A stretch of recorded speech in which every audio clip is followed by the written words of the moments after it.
नमस्कार, मैं एडवोकेट विकास यादव एक बार फिर से स्वागत करता हूं आप सबका नई वीडियो में। देखिए, जैसा आपको पता है, अभी हाल ही में AIB 18 का एग्जाम कंडक्ट करवाया गया था। जो बार काउंसिल ऑफ इंडिया आपका ऑल इंडिया लाइसेंस के लिए जो एग्जाम कंडक्ट कराती है, वो AIB का एग्जाम कंडक्ट कराती है। तो वो आपका 10 दिसंबर 2023 को हुआ था। ठीक है, तो उसका रिजल्ट अभी आ जाएगा। पहले फाइनल रिवाइज्ड आंसर की आएगी, उसके बाद रिजल्ट आएगा। तो एट मैक्स 25 फरवरी तक सब कुछ हो जाना चाहिए। ठीक है, अगर प्रीवियस ईयर का ट्रेंड देखें तो हो जाना चाहिए। तो अभी काफी बच्चों के मैसेज आ रहे हैं जो फाइनल सेमेस्टर में है कि सर हमें AIB की प्रिपरेशन करनी है, तो सबसे जो बेस्ट बुक है ना, उसका आप हमें नाम बता दीजिए। बेस्ट जो मोस्ट बेस्ट बुक है उसका नाम बताइए हमें। ठीक है, बेस्ट से बेस्ट बुक का नाम बताइए। मैं उन्हें ये बोल रहा हूँ कि भैया और मेरी बहनों, ऐसा कोई भी ऐसी बुक नहीं होती इस एग्जाम के लिए। कोई भी आपको ऐसी बुक नहीं चाहिए होती। कुछ चीज़ों का ध्यान रखना पड़ता है क्योंकि ये एक थोड़ा सा डिफरेंट एग्जाम है। इसके लिए कोई भी आपको बुक की प्रिपरेशन की कोई भी ऐसी अलग से बुक परचेज नहीं करनी है। वही हम इस वीडियो में डिस्कस करेंगे, क्योंकि भाई आप सब एडवोकेट बनने जा रहे हो। अगर जो फाइनल ईयर सेमेस्टर ईयर में और जो एडवोकेट्स हैं, उनको भाई बिना सबूत के कोई बात समझ में नहीं आती है। तो थोड़ा सा मैं आपको वही बताना चाह रहा हूँ इस वीडियो में, ताकि बार बार किसी बच्चे का डाउट ना रहे। ठीक है, तो सबसे पहली बात समझिए, आपकी ये जो एग्जाम है इसकी जो डिमांड है वो अलग है, और एग्जाम्स की तरह ये एग्जाम नहीं है, इसकी डिमांड अलग है। एग्जामिनर इस एग्जाम से आपसे और कुछ एक्सपेक्ट कर रहा है। ठीक है, उसका जो इंटेंशन है एग्जाम कंडक्ट कराने का वो अलग है और एग्जाम्स की कंपैरिजन में। तो आपको पता होगा इस एग्जाम में 100 क्वेश्चन आते हैं, टोटल 100 क्वेश्चन आते हैं, जिसके अंदर आपको 75 से 80 क्वेश्चंस की बात करूंगा। मिनिमम बता रहा हूं मैं, 75 से 80। अगर इस बार बात करूं तो इस बार 80 से 85 क्वेश्चंस आपके बीए एक्ट में से आए थे। ठीक है, तो अगर मिनिमम भी मान ले हम, तो 70 से 80% क्वेश्चंस आपके बीए एक्ट में से ही आते हैं। उनके आंसर आपको बीए एक्ट में ही मिल जाएंगे। इंडेक्स की हेल्प लीजिए आप। ठीक है, चैप्टर्स के जो नाम होते हैं उनकी हेल्प लीजिए आप, और जो आपके शेड्यूल्स होते हैं बीए एक्ट में उनकी हेल्प लीजिए, और जो आपके सेक्शंस होते हैं रियल उनकी हेल्प लीजिए। सारा कहीं ना कहीं आंसर आपको, जैसे फुट नोट्स होते हैं, इनमें आंसर मिलेगा आपको। सारी की सारी चीज आपको बीए एक्ट में मिल जाएगी, बस आपको उसकी प्रैक्टिस करनी आनी चाहिए। वो हम आगे वाली स्लाइड्स में देखेंगे। लेकिन उसके सारे आंसर आपको बीए एक्ट में से मिलते हैं। कोई भी बच्चा मुझे ये नहीं कह सकता कि सर ये आंसर बीए एक्ट में नहीं होते हैं। अगर आपको डाउट है तो AIB 18 जो अभी हुआ था, इसका इसका मैंने अलग से एक वीडियो बनाया है। लगभग 1.5 घंटे का वीडियो है वो। 1.5 घंटे का वीडियो है पूरा। मैंने एक एक क्वेश्चन डिट्टो बताया कि बीए एक्ट में से कौन सी लाइन में से क्वेश्चन आया है। आप वो वीडियो देख सकते हो। वीडियो के एंड में इसको अटैच भी कर दूंगा, इस वीडियो के एंड में वो वीडियो अटैच भी कर दूंगा प्रूफ के साथ, कि भैया आपके इतने क्वेश्चंस तो बीए एक्ट से आते ही आते हैं। बात कर लेते हैं कि भाई जो 20 से 25 क्वेश्चन है वो कैसे आते हैं। वो ऐसे क्वेश्चन हैं जिनके आंसर आपको बीए एक्ट में नहीं मिलते हैं। इसके अंदर थोड़े बहुत केस लॉज आ जाते हैं आपके, मैक्सिम्स आ जाती हैं आपकी, कुछ कंसेप्ट पूछ लेता है, कुछ डॉक्ट्रिन्स पूछ लेता है। ठीक है, तो ऐसी चीजें आपको बीए एक्ट में नहीं मिलेंगी। तो इन चीजों के लिए आप अलग से जो आपकी नॉलेज है LLB में जो आपने पढ़ा है साथ के साथ, वही काम आती है। क्योंकि इतना वास्ट सिलेबस है इसका। 19 सब्जेक्ट्स तो इन्होंने दे ही रखे हैं सिलेबस में, और उनका भी अगर आप डाइवर्जेंस देखोगे सब्जेक्ट वाइज तो काफी सब्जेक्ट हो जाते हैं, 30 प्लस सब्जेक्ट्स हो जाते हैं। बीआर एक्ट्स तो पता नहीं कितने हो जाते हैं, 50 प्लस बीआर एक्ट्स हो जाते हैं। तो उन सबको भैया आप डिटेल में नहीं पढ़ सकते। तो एक बड़ी स्ट्रेटेजिक तरीके से अगर आप तैयारी करोगे, वेल प्रिपेयर होकर जाओगे, तो ज्यादा इसके अंदर आपको ना आपको टाइम चाहिए होता है, ना कोई ज्यादा एफर्ट चाहिए होते हैं। आराम से एक सही डायरेक्शन में आप तैयारी करते हो तो अच्छे नंबरों के साथ आप पास भी हो जाओगे। बाकी क्वालिफाइंग मार्क्स होते हैं जनरल के लिए 45, जनरल OBC के लिए, और SC ST के लिए 40 मार्क्स चाहिए होते हैं। ठीक है, तो वो आप ले सकते हो। तो कोई आपकी इसके अंदर बुक की नीड नहीं है। आपको एग्जामिनर जो है वो आपको साफ ओपनली बोल रहा है कि भैया आप बीआर एक्ट लेके जा सकते हो। जो बीआर एक्ट्स होते हैं वो अलाउ होते हैं, विदाउट नोट्स वाले, विदाउट कमेंट्री वाले आप बीआर एक्ट लेके जा सकते हो। एग्जामिनर आपको छूट दे रहा है। अगर इसको आपकी नॉलेज ही चेक करनी होती कि भैया मुझे आपकी नॉलेज ही चेक करनी है, तो वो बीआर एक्ट अलाउ ही नहीं करता।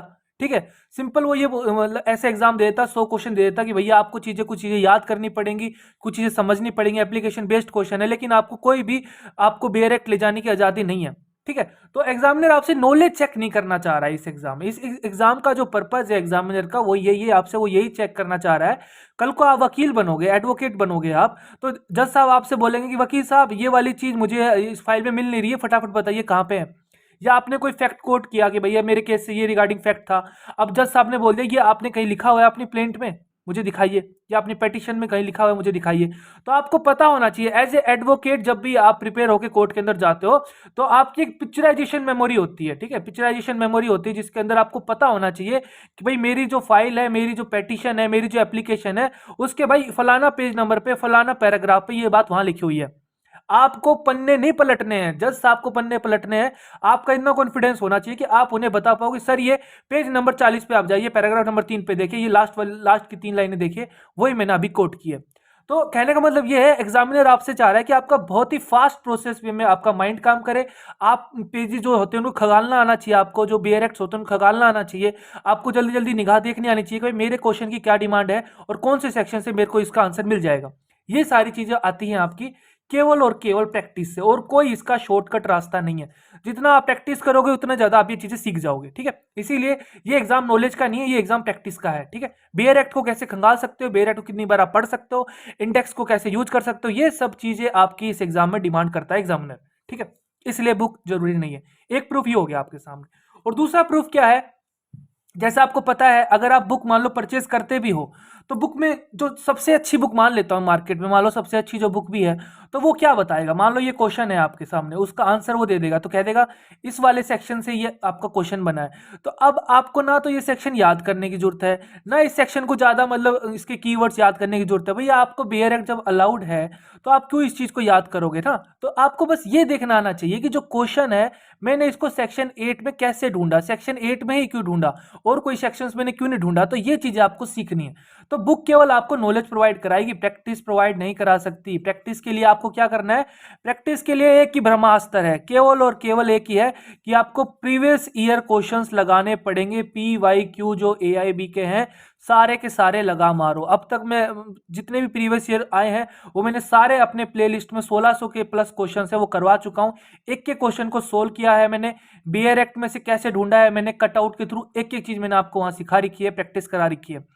और सबसे बड़ी बात यह कि इस प्रीवियस ईयर के लिए भी आपको बुक नहीं खरीदनी है कि प्रीवियस ईयर की कोई बुक आ रही है वो भी आप मार्केट में ले लोगे, क्योंकि आपको पता होना चाहिए कि हर साल AIB के एग्जाम में 4 से 5 क्वेश्चंस गलत आते हैं। तो बुक में जब आप प्रीवियस ईयर लोगे तो क्या पता वो बुक वाले जो ऑथर होता है, जो एडिटर होता है, वो जो गलती है उसको ठीक करके दे देगा। लेकिन आपको ये भी सीखना है कि आपको हर बार 100 में से 4 से 5 क्वेश्चन गलत मिलेंगे, उनमें आपको अपना टाइम वेस्ट नहीं करना। और वो आप कैसे पता करोगे, जब आप ओरिजिनल पेपर्स करोगे आपको पता चलेगा हाँ ये वाला क्वेश्चन गलत है, सर ने बताया था ये क्वेश्चन गलत है, इसमें मुझे टाइम वेस्ट नहीं करना है। तो आपको ओरिजिनल पेपर्स की तैयारी करनी है। ओरिजिनल पेपर्स आपको कहाँ मिलेंगे, इंटरनेट पे आप डाल सकते हो कि AIB प्रीवियस ईयर्स, ठीक है, या AIB 18 paper, AIB 17 paper, AIB 16 paper, जो भी आपको चाहिए इंटरनेट पे फ्रीली अवेलेबल है। काफ़ी वेबसाइट प्रोवाइड करती हैं, फ्रीली आपको अवेलेबल है, वहाँ से मिल जाएंगे। बस आपको प्रैक्टिस कैसे करनी है वो आपको यूट्यूब से या जो भी आपके एजुकेटर हैं उनसे आप सीख सकते हो। तो वो आपको प्रैक्टिस करना है। तो यही आपको सीखना है कि हम फटाफट बेयर एक्ट में से कैसे आंसर निकाल पाए कम समय में। 3 घंटे का टाइम है आपके पास, 100 क्वेश्चन है आपके पास, और क्वेश्चंस का लेवल देखिए AIB हर साल जो लेवल है एग्जाम का वो बढ़ाता जा रहा है। यानी बेयर एक्ट में से भले ही आपको आंसर मिल रहा है, लेकिन वो भी आपको बड़ी मुश्किल से देखने को मिल रहा है, क्योंकि बच्चे बेयर एक्ट को ज्यादा डीपली स्टडी नहीं कर रहे हैं।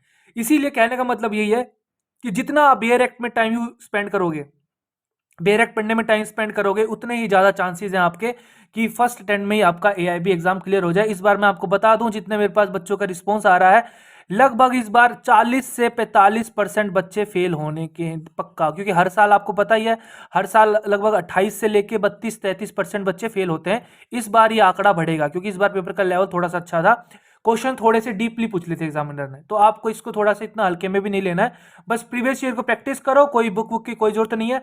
आराम से आप ये चीजें खुद भी कर सकते हो। अगर आपको खुद करने में दिक्कत आ रही है तो हमारा बैच चलेगा, आप वो भी ज्वाइन कर सकते हो, AIB 19 का चलेगा। अभी फिलहाल एक बैच चल रहा है, वो अभी खत्म होने वाला है, लगभग 20-25 फरवरी के आसपास खत्म हो जाएगा। उसके बाद सेकंड बैच शुरू करेंगे। सेकंड बैच में जिन बच्चों का आना है वो अपना एनरोल करा सकते हैं। मैं चैनल पे वीडियो डाल दूंगा कि हाँ भाई कब से वो बैच शुरू होगा, ठीक है। अभी भी कोई आपका डाउट है तो कमेंट में पूछ सकते हो। वीडियो अच्छा लगा वीडियो को लाइक करिए, खुश रहिए, मुस्कुराते रहिए, देश का ख्याल रखिए। जय हिंद।